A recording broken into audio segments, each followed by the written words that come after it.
So you must be thinking, are there any perks to becoming a CRNA? Is it really worth it? Are there some benefits to becoming a CRNA? Well, in this video, we're going to talk all about this, so definitely keep watching.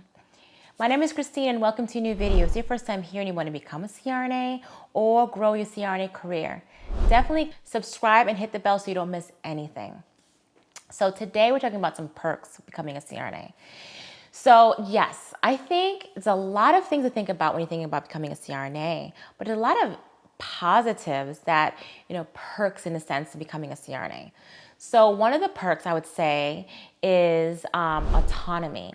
So when you're thinking about the field of advanced practice nursing, either a nurse practitioner or a nurse administrator, or you're thinking about, a nurse anesthetist, there's so many perks becoming an advanced practice nurse. Yes, it's a lot of schooling that goes into it and a lot of clinical experience, but it is an awesome field where you get a lot of autonomy. As a CRNA for me, on my practice, I get a lot of autonomy where I work independently. I feel I have a really good relationship with my staff as well as the anesthesiologist. I just do my own thing and I feel very comfortable with it because anesthesia is an art. And I love pain management, regional anesthesia. I love a variety, I love OB anesthesia. And one of the things to let you know is that, for example, what's an example of independent?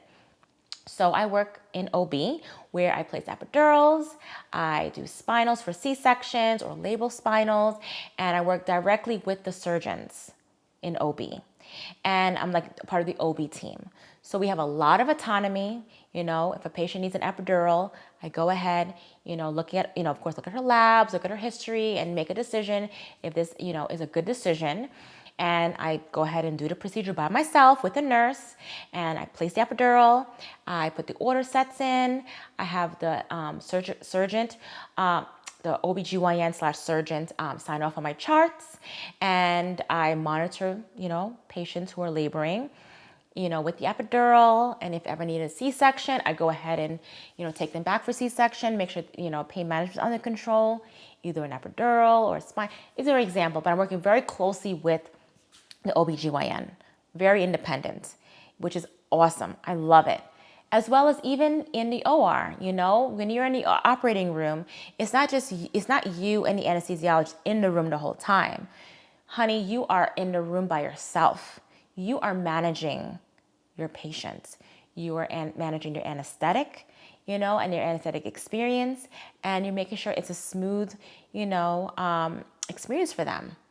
They're putting full trust into you when they're asleep, and you're managing them, titrating everything, making sure you're, talking, and communicating with your surgeon, for example, who's doing the procedure. It's you and the surgeon.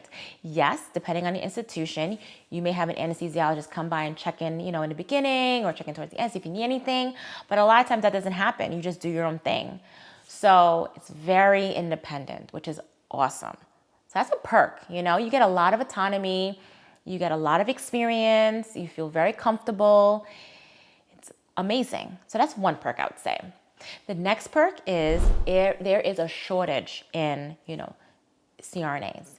It is a booming industry, and no matter what, even though there are, schools, the reason why so many schools are so competitive is there's not that many schools, and then the amount of students that are, graduating and, getting a certification exam is hard to meet the demands, in the healthcare field today. So you're gonna have a great job opportunity. Give me tons of jobs, tons of opportunities for you. You're not gonna have to worry about getting a job.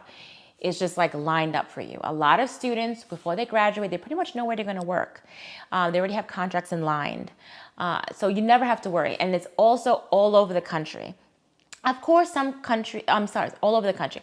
Of course, there are some areas that are more saturated versus others, but in general, looking at it on a plain field, there's always job opportunities. And even to the extent that there are, companies, recruitment companies that, are reaching out to me almost daily about, working, another job, or for example, or traveling to another area, because there are so many needs that are, they cannot meet. So that's amazing. Job security, check.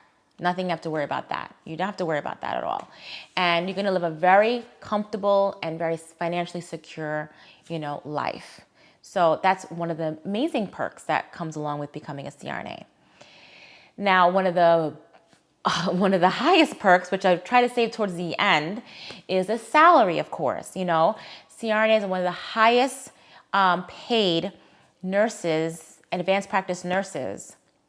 And the salary, every 3 months, 6 months, a year, is constantly increasing. It's never set in stone. And of course, the more years of experience, of course, equals higher salary. As well as if you decide to do traveling CRNA, or independent contracting, you're going to get paid a lot higher. So looking on average, the average nationwide, this is not specific to rural versus urban or state to state.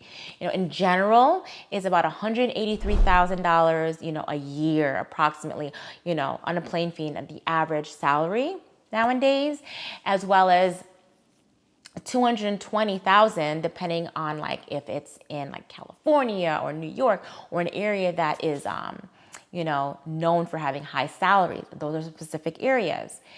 Those are some things to consider. And as well as travel CRNAs, you can be making more than $250,000 to $300,000 a year, depending on, the contract that you decide to work on. So you're going to have a lot of financial security, which is an amazing perk. So even though the schooling is rigorous, you got to become a nurse, a registered nurse, a bachelor's prepared nurse, you got to go to the ICU, you need a minimum of 1 year to 5 years of experience, depending on the school you go to. Programs are transitioning from master's to doctoral degrees, so it's about 3.5 year program. Even after all of that schooling, you will be financially set. That's the one thing I love about it. And that's why I'm on YouTube, I'm not here for any financial purposes. I'm here to guide you. I feel like I'm on YouTube because, I need to be here. I did take a break, for a little bit, but you just got to take that blade and you got to iron, iron the blade and really get it nice and sharp so I can be here for you, because, family is important to me, but as well as there's always something missing. And this in my heart, YouTube and you guys are so important to me because I know when I was trying to become a CRNA, when I decided, okay, I'm going to go become a CRNA, I had no resource. Online and internet, yes, there's some stuff out there, but I feel like there's nothing like having someone personally talking to you and telling you, their experience, what to expect, what are some tips and tricks, and what, sometimes you just need that. And I needed that, but I didn't get that. So I realized that I need to be here today and give you that. So of course, there's many perks to becoming a CRNA, and it's amazing. But make sure you make a decision that is right for you. And it might be CRNA, it might be nurse practitioner, it might be educator, it may not even be in the field of healthcare. But make sure you shadow and you do your research and you make sure this is a fit for you. Even though there's so many nice perks, these are just 3 or 4 perks, there's so many more, but you just got to remind yourself what you're going into is going to be a rigorous program, but it's all worth it in the end. And I love it. And I hope you love it too. So if you want to learn more about CRNAs and how to, become a CRNA, definitely click one of these videos over here, and I'll see you next video. Thanks for watching. Have a wonderful day.